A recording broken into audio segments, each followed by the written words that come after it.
வணக்கம். இது தமிழ் குரலின் சிறப்பு நேர்காணல். இன்றைக்கு நம்மோடு இணைந்திருக்கிறவர் மரியாதைக்குரிய மூத்த பத்திரிகையாளர் மற்றும் அரசியல் திறனாய்வாளர் ஐயா திருமிகு ஆர் மணி அவர்கள். சார் வணக்கம். சார் வணக்கம் சார். உள்துறை அமைச்சர் அமித்ஷா அவர்கள் கட்சி ரீதியிலாக தமிழ்நாட்டுக்கான பயணம் அப்படிங்கிற விஷயம் பேசப்பட்டிருக்கு. இதற்கு ஒரு நாள் முன்னாடி நேற்றைக்கு அவர் நியூஸ் 18 ரைசிங் பாரத் அந்த சமிட்டில் பேசும்பொழுது, நான் மீண்டும் மீண்டும் சொல்கிறேன், 2026 பாஜக தலைமையிலான அணி ஆட்சியை பிடிக்கும், பாஜக ஆட்சியை பிடிக்கும் தமிழ்நாட்டில் அப்படிங்கிறத அப்படின்னு ஒரு ஸ்டேட்மெண்ட் பேசியிருக்காரு. பாஜக அதாவது அவர் சொல்றதுங்கிறது பாஜக அணிங்கிறாரு, பாஜக அணிங்கிறாரு, என்டிஏன்னு சொல்லலை, பாஜக அணி. பீகாரிலும் தமிழ்நாட்டிலும் நாங்கள் ஆட்சியை பிடிப்போம்ங்கிறாரு. இந்த ஸ்டேட்மெண்ட் அவர் கொடுத்துருக்காருங்கிறது தான் பேசுபொருளாக இருக்குது. ஒரு வெறுமனே எலெக்ஷன் வருது கேடஸை உற்சாகப்படுதுன்னு பார்க்க வேண்டியிருக்கா, இல்லை பின்னாடி ஒரு ஸ்ட்ராட்டஜியோட தான் மூவ் பண்ணுறாங்கன்னு பார்க்க வேண்டியிருக்கா? பெரிய ஸ்ட்ராட்டஜியோட தான் மூவ் பண்ணுறாங்க. கேடஸை உற்சாகப்படுத்துறதுன்னு அதை ரொம்ப சுலபமாக எடுத்துக்க முடியாது. கண்டிப்பாக வந்து அது ஒரு ஸ்ட்ராட்டஜியோட அரசியல், தெளிவானது ஒரு அரசியல் செயல் திட்டத்தின் வடிவம், செயல் திட்டத்தினை வெளிப்படுத்தக்கூடிய வார்த்தைகள் என்று தான் அமித்ஷாவோட வார்த்தைகளை நாம் எடுத்துக்கொள்ள வேண்டும். அவர் சொல்றாரு, திரும்ப திரும்ப சொல்லுகிறேன்னு சொல்றாரு. பீகார் வந்து ஆல்ரெடி அவங்க கவர்மெண்ட், அது என்டிஏ கவர்மெண்ட்னு சொன்னாலும் பிஜேபி கவர்மெண்ட்னு சொன்னாலும் சரி, அது அவங்க கவர்மெண்ட். இன்ஃபேக்ட் இந்த ஆண்டு இறுதியில் நடக்கக்கூடிய பீகார் எலெக்ஷனில் நிதிஷை நகர்த்திட்டு இவங்க என்டிஏ ஜெயிச்சதுன்னா நிதிஷை நகர்த்திட்டு பிஜேபி கையில் எடுத்துக்கும். நிதிஷுக்கு உடல்நலம் மிகவும் குன்றி வந்து இருக்கிறது. அவர் கண்டபடி வாயில் வந்ததெல்லாம் பேச ஆரம்பிச்சிருக்காரு. செனிலிட்டின்னு அது வந்துடுச்சு நிதிஷ்குமாருக்கு. ஃபிசிக்கலாகவும் அவர் ரொம்ப வீக்காக இருக்கார், கையெல்லாம் உதறுது. நீங்கள் பார்த்தீங்கன்னா மேடையிலேயே தெரியுது. நிதிஷ்குமார் வந்து கம்ப்ளீட்டாக பிஜேபி கிட்ட சரண்டர் ஆகிட்டார். அவருடைய ஜனதாதள் செக்யுலரை வந்து இவங்க கம்ப்ளீட்டாக ஸ்வாலோ பண்ணிட்டாங்க. ஜேடியூவை கம்ப்ளீட்டாக இவங்க ஸ்வாலோ பண்ணிட்டாங்க. மைனர் பார்ட்னராக தான் கிட்டத்தட்ட அவ்வளோதான். அதாவது நான் 42 சீட்டு நிதிஷ்குமார், 75 சீட்டு பிஜேபி இருந்தாலும் நிதிஷை உட்கார வச்சது காரணம் காலப்போக்கில் கம்ப்ளீட்டாக உள்ளே வாங்கணுன்றது. ஷிண்டேக்கு பண்ணாதே காரணம். பிகாஸ் நிதிஷ்க்கு சம் ஸ்டாச்சர் இருக்குது, அதனால் அவரை விட்டு வச்சுருக்காங்க. ஒரு உறுப்பினர் இருந்தால் கூட 41 பேரை வேலைக்கு வாங்கி ஆட்சி அமைக்கிறவங்க, 75 சீட்டு இருந்தோம் 42 சீட்டு இருக்க ஜேடியூவை வந்து ஆட்சி அமைக்க அலோவ் பண்ணது என்பதெல்லாம் வந்து அவர்கள் முழுக்க லாங் டேர்ம் ஸ்ட்ராட்டஜி. அது பிஜேபி விழுங்கி சரிப்பதற்காக. தமிழ்நாடு வந்து அவங்களுக்கு வந்து முக்கியமான ஒரு ஸ்டேட்டு, ஸ்ட்ராட்டஜிக் ஸ்டேட். கடந்த 3 மக்களவைத் தேர்தலில் தமிழ்நாட்டிலேருந்து 40 சீட்டு, 37லேருந்து 40 சீட்டு என்டிஏக்கு எதிராக போயிருக்கு. குறிப்பாக 2019-24 வந்து 38 சீட்டு 40 சீட்டுன்றது என்டிஏ ஃபிகர் அதிகமாக, UPA figure, India bloc figure அதிகமானதுக்கு காரணமே தமிழ்நாடு தான். என்டிஏக்கு எதிராக தமிழ்நாடு கொடுக்கக்கூடிய நம்பர்ஸ் 40 நம்பர்ஸ் பாண்டிச்சேரியோடு சேர்த்து தான் அவங்களுக்கு டிஸ்டர்பன்ஸாக இருக்குது, பெரிய டிஸ்டர்பன்ஸாக இருக்குது. 29 அது சரிபாதியாக குறைக்கணும், மினிமம் சரிபாதியாக குறைக்கணும், அட்லீஸ்ட் சரிபாதியாக குறைக்கணும்னு அவங்க விரும்புகிறாங்க. அதற்கு 26 திமுக கவர்மெண்ட்டை இங்கே டிஸ்லாட்ஜ் பண்ணி ஆகணும். அதுதான் அவங்களோட, அப்படி தான் இதை நம்ம புரிஞ்சுக்கணும்.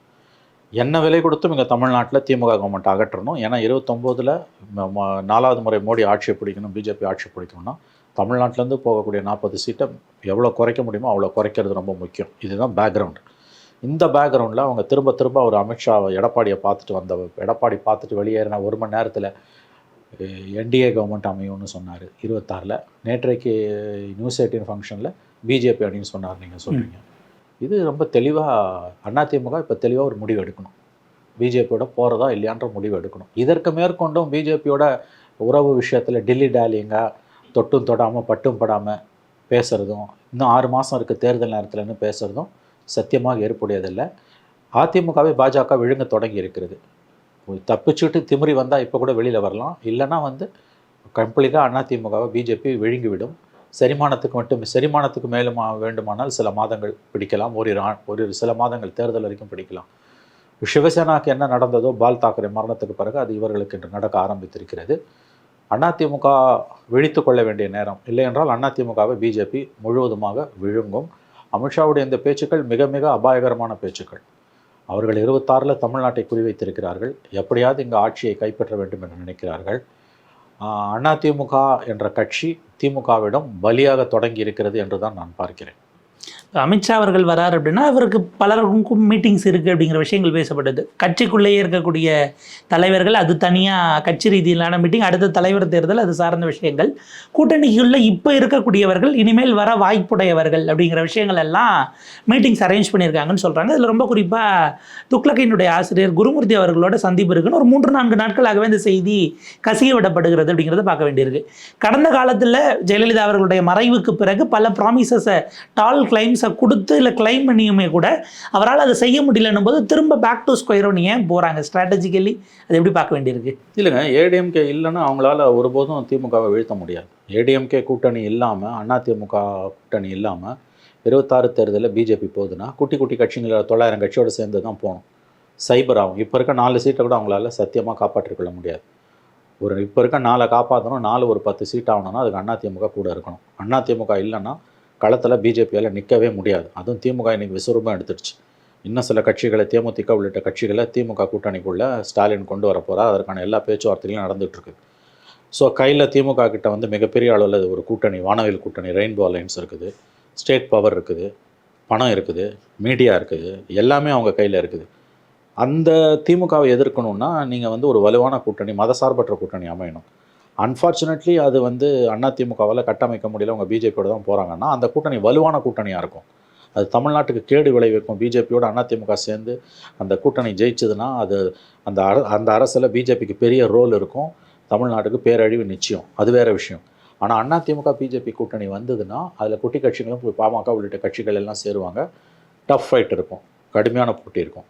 இதுதான் இன்றைக்கி இருக்கக்கூடிய தமிழ்நாட்டு மக்களுக்கு முன்னால் இருக்கக்கூடிய சிக்கல். அது ஒரு பக்கம் இருக்கட்டும். இப்போ இந்த 2 நாள் பயணம், இன்றைக்கி நைட்டு வராரு, நாளைக்கு சாயங்காலம் போகிறாரு. நாளைக்கு சாயங்காலம் குருமூர்த்தி வீட்டில் போய், துக்ளக் குருமூர்த்தி வீட்டில் மயிலாப்பூரில் அங்கே போகிறாரு. இதுக்கு நடுப்புற 5 ஸ்டார் ஹோட்டலில் தங்கி இருக்கும்போது அங்கே எல்லாரையும் வந்து எல்லா கட்சி தலைவர்களையும், அதாவது அவங்க கட்சி தலைவர்களையும் சந்திக்கிறாரு. எடப்பாடியை சந்திப்பாரா இல்லையான்றது தான் $1 மில்லியன் கொஸ்டின். ஏதோ ஒரு பெரிய செயல் திட்டத்தோடு தான் அவங்க இங்கே வராங்க. இதுக்கு நடுப்புற அண்ணாமலை மாற்றம் எந்த லெவலில் இருக்க போகுதுன்றது தெரியல. நீங்கள் சொன்னது இப்போ நீங்கள் சொல்லி தான் எனக்கு தெரியும். நேற்றைக்கு நியூஸ் 18 நிகழ்ச்சியில் அவர் பேசும்போது 26 தமிழ்நாட்டில் பிஜேபி தலைமையிலான கூட்டணி, பிஜேபியும் அங்கம் வகிக்கும் கூட்டணின்னு அவர் சொல்லுவது. நல்லா கவனிங்க, என்டிஏ அலைன்ஸ் வந்து ஒருவேளை அதிமுக போய் என்டிஏ அலைன்ஸில் சேர்ந்தது, அவர் விச் இஸ் சிமிலர் டு பீகார்னு கம்பேர் பண்ணுறாரு. அதே தான், என்டிஏ அலைன்ஸில் சேர்ந்ததுன்னா, அதிமுக சேர்ந்ததுன்னா விழுங்கிறது மட்டும் இல்லை, ஒருவேளை அந்த கூட்டணி ஜெயித்தாலும் பிஜேபி சொல்படி கேட்டு தான் அதிமுக நடக்கணும். இவங்க போகிற போக்க பார்த்தா மினிமம் பிஜேபி வந்து 50லேருந்து 60 சீட்டு எதிர்பார்ப்பாங்கன்னு தெரியுது. அதுக்கு மேலேயே கூட எதிர்பார்க்கலாம். 50லேருந்து 60 சீட்டு மினிமம் எதிர்பார்ப்பாங்கன்னு தோணுது. நீங்கள் பிஜேபிக்கு 50 சீட்லாம் கொடுத்துட்டு தமிழ்நாட்டில் எலெக்ஷனுக்கு போனீங்கன்னா திமுக வெற்றி கண்டிப்பாக உறுதிப்படுத்தப்படும். என்டிஏக்கு ஏடிஎம்கே, பிஜேபி, பிஎம்கே குட்டி கட்சிகள்லாம் சேர்ந்தாங்கன்னா அந்த கட்சிக்கான வெற்றி வாய்ப்பு என்பது அவங்க ஆட்சியை கூட அமைக்க முடியும் எனக்கு தெரிஞ்சு, ப்ரொவைடட் பிஜேபி போட்டி போடக்கூடிய சீட்ஸ் வந்து ரொம்ப குறைவாக இருக்கணும். இப்போ இருக்க 20ன்றது அதிகபட்சம் 25 ஆகலாம். ரொம்ப மினிஸ்கியூலாக இருக்கணும். ஒரு 200 சீட்டுக்கு மேலே கூட்டணி கட்சிகள் போட்டிட்டுதுன்னா வெற்றி வாய்ப்பு அதிகம். ஏன்னா பிஜேபியை பிடிக்காது. ஆனால் ஏடிஎம்கே, பாமக மேலே அவ்வளோ வெறுப்பு கிடையாது. ஏன்னா திமுக மேலே இருக்க ஆன்டி இன்கம்பன்சி வெறுப்பு இந்த கட்சிகளை நோக்கி நகர்த்தும். ஆனால் பிஜேபி அதிகமாக சீட்டு போடுது, 50 சீட்டு 60 சீட்டெல்லாம் அதுக்கு மேலே போகிறாங்க அப்படின்னா, 60 சீட்டெல்லாம் பிஜேபி நிற்குதுன்னா அது அதிமுக கூட்டணிக்கு பெருத்த பின்னடைவை ஏற்படுத்தும். திமுக கூட்டணிக்கான வெற்றி வாய்ப்பு மிக பிரகாசமாக அமையும். சுருக்கமாக சொல்கிறேன்னா, என்டிஏ கூட்டணியில் அதிமுகவும் இடம்பெறக்கூடிய என்டிஏ கூட்டணி அமையுமே ஆனால் அந்த கூட்டணியின் வெற்றி என்பது எவ்வளவு குறைவான இடங்களில் பிஜேபி போட்டியிடுகிறது என்பதை பொறுத்தது. The more number of seats BJP contest, the chances for DMK retaining power will be more and more. Very simple. ஆனால் இந்த புத்தி வந்து அமித்ஷாவுக்கோ, குருமூர்த்திக்கோ, பிஜேபிக்கோ கிடையாது. அவங்க வந்து 60 ஜெயிப்போம், 70 ஜெயிப்போம் கூட்டணின்னு கனவு கண்டுகிட்டு இருக்காங்க. மறுபடியும் தோற்று திமுகவுக்கு இன்னொரு டம் இவங்க கொடுத்தாங்கன்னா ஆச்சரியப்படுறதுக்கு அதில் எதுவும் இல்லை. ஏன்னா 134-100ங்கிறதெல்லாம் பிளான் பண்ணக்கூடிய செய்தி. அந்த 100ல் வந்து பிஜேபி கண்டெஸ்ட் பண்ணுறது எப்படியும் வந்து ஒரு 80 + 154 வச்சா கூட பிஜேபி வந்து, எனக்கு கிடைத்த தகவல், பிஜேபி குறைந்தது 60 சீட்டு கண்டெஸ்ட் பண்ணுன்றாங்க. 4ல் ஒரு பங்கு, மினிமம் 4ல் ஒரு பங்கு, 60லேருந்து 70 சீட்டு. 60லேருந்து 70 சீட்டுன்னா 1 in 4 சீட்ஸ். அது டிசாஸ்டர். எனக்கு தெரிஞ்சு that will be the death நெல் ஃபார் என்டிஏ அலைன்ஸ் இன் தமிழ்நாடு. இங்கே அசம்பிளி எலெக்ஷனில் மக்கள் வந்து பிஜேபி இருந்தாலும் அதிமுக ஓட்டு போட்டதுக்கு காரணம் 21ல் திமுக மேலே இருக்க வெறுப்பு. அதுவும் 10 வருஷம் ஆன்டி இன்கம்பன்சிக்கு பிறகும் 75 சீட் அந்த கூட்டணி கொடுத்த மக்கள் இந்த கவர்மெண்ட் 5 வருஷம் பொறுத்து மக்களிடம் போகும்போது இங்கே இருக்கக்கூடிய திமுகவுக்கு எதிரான, ஸ்டாலினுக்கு எதிரான ஆன்டி இன்கம்பன்சி, மோடிக்கு எதிரான ஆன்டி இன்கம்பன்சி, இது ரெண்டும் மேட்ச் ஆகும்போது சேரும்போது இது அசம்பிளி எலெக்ஷன்றதுனால ஆன்டி மோடி சென்டிமெண்ட்ஸ் வந்து ஆன்டி ஸ்டாலின் சென்டிமெண்ட்ஸை டைல்யூட் பண்ணிடும். அப்போ அந்த அலைன்ஸுக்கான வெற்றி வாய்ப்பு, தட் இஸ் பிஜேபி இடம்பெற்றிருக்கக்கூடிய அதிமுக அலைன்ஸுக்கான வெற்றி வாய்ப்பு அதிகம், provided minimum number of seats. எனக்கு தெரிஞ்சு இப்போ லாஸ்ட் டைம் 20 சீட் போட்டி போட்டவங்க 5 சீட்டுக்கு மேலே போட்டி போடக்கூடாது. வெறும் 25 சீட் போட்டி போட்டாங்கன்னா இங்கே என்டிஏ அலைன்ஸுக்கான வாய்ப்புகள் மிக மிக பிரகாசம். ஆனால் பிஜேபி அடங்கவே மாட்டாங்க. 26 ஆட்சியை பிடிக்கணும், அதிமுக கபலீகரணம் பண்ணணும்னு நினைக்கிறவங்க 60 சீட்டில் 100 சீட் வரைக்கும் கூட எதிர்பார்ப்பாங்க. 60க்கு செட்டில் ஆனாங்கன்னா கூட that will be a disaster for that alliance. டிஎம்கேக்கு பிஜேபி 60 சீட்டு கண்டெஸ்ட் பண்ணுறதுனா கேக் வாக்.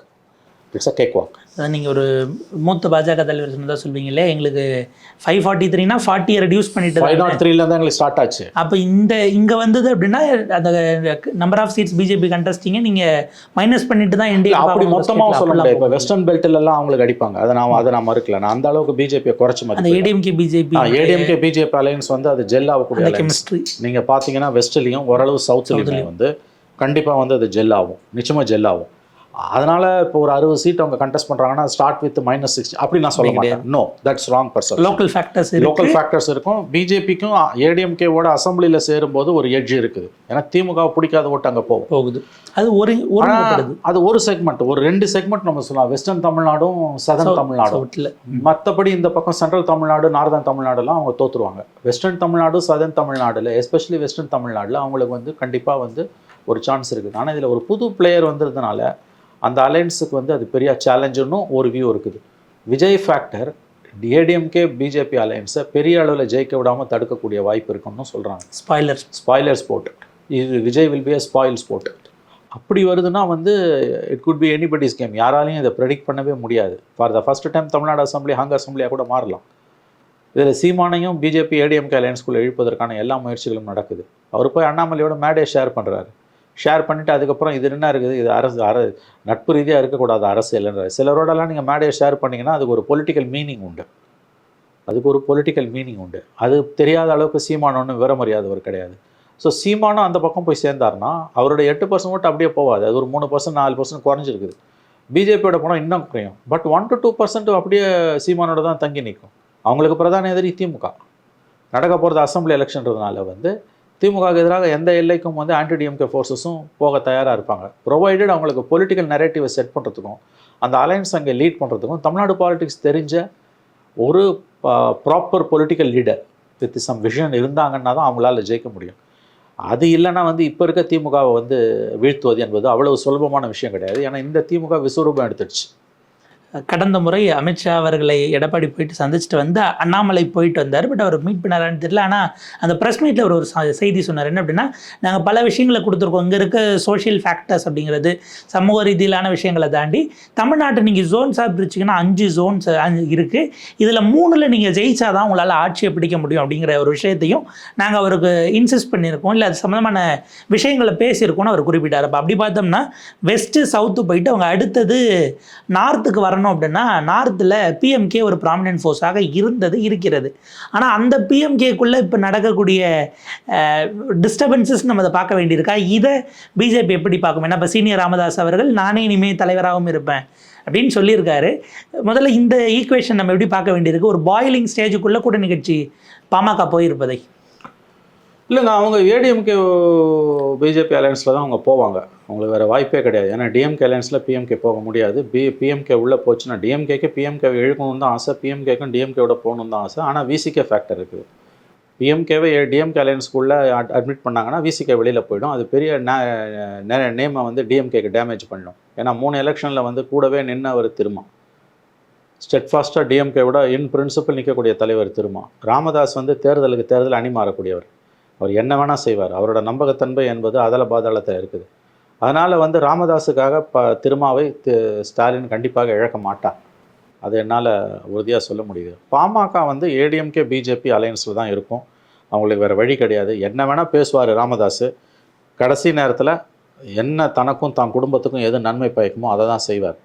பார்லிமெண்ட் எலெக்ஷன் அப்போ அதுக்கு 20 நாள் முன்னால் 10 நாள் முன்னால் பிஜேபியோட பர்ஃபார்மன்ஸுக்கு உங்கள் மார்க் என்னது மார்க்கா சைபர் கீழேன்னு சொல்லிட்டு போனவர் 10வது நாள் முடிஞ்ச உடனே 11வது நாள் மோடியை கட்டி பிடிச்சின்னு சால்வை பற்றி நிற்கிறார். இதுதான் ராமதாஸோட ஜாதகம். ஆகவே ராமதாஸ் அவர்கள் ஏடிஎம்கே பிஎம்கே அணியில் தான் பாஜக அணியில் தான் இருப்பார். அது ஒரு டஃப் ஃபைட் கொடுக்கும். அந்த அணி என்ன தான் ஆன்டி பிஜேபி இருந்தாலும் 5 வருஷம் திமுக ஆட்சியை முடிச்சுட்டு மக்கள்கிட்ட போகும்போது அண்ணா திமுக, பாட்டாளி மக்கள் கட்சி, பிஜேபி இந்த எல்லா வளரும் கட்சிகள், குட்டி கட்சிகள் சேர்ந்தாங்கன்னா that will be a tough fight. Modi factor parliament எலெக்ஷனில் ஸ்டாலினுக்கும் கூட்டணி கட்சிகளுக்கும் பலன் கொடுத்த மாதிரி அசம்பிளி எலெக்ஷனில் சத்தியமாக கொடுக்க. இப்போ இது வரைக்கும் அமித்ஷா அவர்களை சந்தித்த பிறகு பிஜேபி சைட்லேருந்து அவங்க என்டிஏன்னு புஷ் பண்ணுறாங்க, பிஜேபியில் அலைன்ஸ்னு புஷ் பண்ணுறாங்க. ஆனால் எடப்பாடி அவர்கள் அதை எங்கேஜ் பண்ணாமலே அல்லது அதில் ஒரு நாங்கள் போய் அவர் கடைசி வரைக்கும் நாங்கள் வந்து தேச நலனுக்காக மாநில நலனுக்காக தான் சந்திச்சோன்னு அவர் பேசிக்கிட்டே இருக்கார். அவருக்கு அதை ஒத்துக்கிறதுல பிரச்சனை இருக்கா? அதாவது கிரவுண்டை இதுக்கப்புறம் செட் பண்ணணுங்கிற அந்த இதுக்குள்ளே அவர் வரலன்னு பார்க்க வேண்டியிருக்கா? இல்லைங்க, அவருக்கு வந்து டிஸ்டர்பிங்காக சில விஷயங்கள் அந்த அலையன்ஸில் பிஜேபியோட போகிறதுல இருக்குது. அவர் வைத்த சில முக்கியமான கோரிக்கைகளை அமித்ஷா நிராகரித்து விட்டார். ரெண்டாவது, பிஜேபியோட போகிறதுலேயே அவருக்கு விருப்பம் இல்லை. தனியாக தன்னுடைய வாக்கு வங்கி பாதிக்கப்படும் என்ற உறுதியாக நம்புகிறாரு. சிறுபான்மையின மக்கள் வாக்குகள் போயிடுன்றாரு. அதை விட முக்கியமாக வந்து கட்சிக்குள்ளே தன்னுடைய அதிகாரம் வந்து குறைக்கப்படும். இந்த பிரிஞ்சவங்கெல்லாம் ஒன்று சேர்ந்தாங்கன்னா அவங்கள சேர்க்காட்டியும் கூட பிஜேபியோட போகிறதால பிஜேபி தன்னை கபலீகரம் செய்திடும்னு அவர் உண்மையிலேயே கவலைப்படுகிறார். அதனால தான் அவர் வந்து பிடி கொடுக்காமல் இருந்துகிட்ருக்கார். எனக்கு தெரிஞ்சு வேறு வழி இல்லை அவருக்கு. அவர் ஒருவேளை சில நண்பர்கள் சொல்கிறத அவர் பிஜேபியோட போகமாட்டார் என்ன நடந்தாலுன்றார். அப்படி ஒருவேளை அது நடந்ததுன்னா அதிமுகவை பிஜேபி சுக்கலாக உடைக்கும். உடஞ்ச அதிமுகவோட பாமக இவங்க விஜயெல்லாம் சேர்ந்தா விட பெருசாக ஒன்றும் சாதிக்க முடியாது. பாமக பிஜேபியோட தான் போகிறாங்க, அதில் எந்த சந்தேகமும் வேணாம். ஸோ இது ரொம்ப டைசி சுச்சுவேஷன் தான் இது, வேறு வழி இல்லை. அவங்களுக்கு வந்து எல்லாருக்குமே இனிமேல் வந்து எப்படின்னா எக்ஸப்ட் டிஎம்கே மற்றவங்க எல்லாருக்கும் இருக்கிற பணத்தை காப்பாற்றிக்கிட்டு தான் அரசியல் இனிமேல். Politics 2 categories, one is power driven, இன்னொன்று மணி ட்ரிவன். இன்றைக்கி டிஎம்கேக்கு இருக்கிறது பவர் ட்ரிவன். அதிகாரத்தை காப்பாற்றிக்கிறதுக்கு பணம் தேவைப்படுது, பணத்தை சம்பாதிக்கிறதுக்கு அவங்க அதிகாரத்தை பயன்படுத்துகிறாங்க. அதிகாரத்தை காப்பாற்றுறதுக்கு பணம் தேவைப்படுறதுனால அவங்க கொள்ளடிக்கிறாங்க. மற்ற கட்சிகளுக்கு இப்போ அதிமுகவோ பாமகக்கோ இவங்களுக்கெல்லாம் வந்து இருக்கிற சொத்தை காப்பாற்றிக்க தான் அரசியல். நாளைக்கு திமுக வீட்டுக்கு போயிட்டு திமுக வருதுன்னா இந்த காற்று அந்த பக்கம் அப்படியே அடிக்கும். அதுதான் இன்றைக்கி எல்லாருக்குமே அதுதான் இன்றைக்கி நிலைமைன்னு மாறி போயிடுச்சு. இன்றைக்கி பெரும்பாலான எக்ஸப்ட் கம்யூனிஸ்ட்ஸ் அண்ட் பிஜேபி 2 சித்தாந்த ரீதியாக இயங்கக்கூடிய கட்சிகள். இந்த 2 சித்தாந்த ரீதியாக இயங்கக்கூடிய கட்சிகளுக்கும் அவர்களுக்கு தான் வந்து உங்களுக்கு வந்து பவர் ட்ரிவன், அதாவது வந்து அதிகாரத்தை காப்பாற்றுறதுக்கு தான் வந்து பணம் அவங்களுக்குலாம் தேவைப்படுது. அது பிஜேபிக்கு வந்து ரொம்ப மோசமாக தேவைப்படுது, கம்யூனிஸ்டுகள் கட்சிகளுக்கு குறைவாக தேவைப்படுது. ஆனால் பிஜேபியோட லட்சியங்கள் வேறு, கம்யூனிஸ்டுகளோட லட்சியங்கள் வேறு. நான் ரெண்டையும் ஒப்பிட்டு பேசலை. கம்யூனிஸ்டுகளுக்கு இருப்பது உயர்ந்த லட்சியங்கள், பிஜேபிக்கு இந்துத்துவா நாடாக மாற்றணுன்ற அவங்களுடைய எண்ணம் அது. ஆகவே இந்த 2 கட்சிகளை தவிர திமுகவை எடுத்துக்கலாம், பவர் ட்ரிவன், அதிகாரம் வேணும் அவங்களுக்கு. மற்றபடி யார் உங்களுக்கு வந்து பவர் ட்ரிவனாக இருக்கான்? எல்லாம் மணி ட்ரிவன் தான். பணத்தை காப்பாற்றிக்க தான் அரசியல் இனிமேல். It's a fact. அமித்ஷாவினுடைய இந்த வருகை என்பது மாநில தலைவருக்கான விஷயங்களை இங்கேயே ஒரு ஃபைனல் காலம் எடுத்துருவாங்கன்னு பார்க்க வேண்டும். நோ, அதை நான் பார்க்கல. எல்லாரும் அண்ணாமலை மாற்றன்றாங்க தான் நான் சொன்னேன். நமக்கு நினைவு தெரிஞ்ச நாள்லேருந்து இப்போ பார்த்துட்டு இருக்கோம். நம்ம வந்து ஃபீடிங் பாட்டில் வாயில் வச்சுருக்கும் போதுலேருந்து அண்ணாமலை மாற்றத்தை கேள்விப்படும். சலிச்சு போச்சு அது.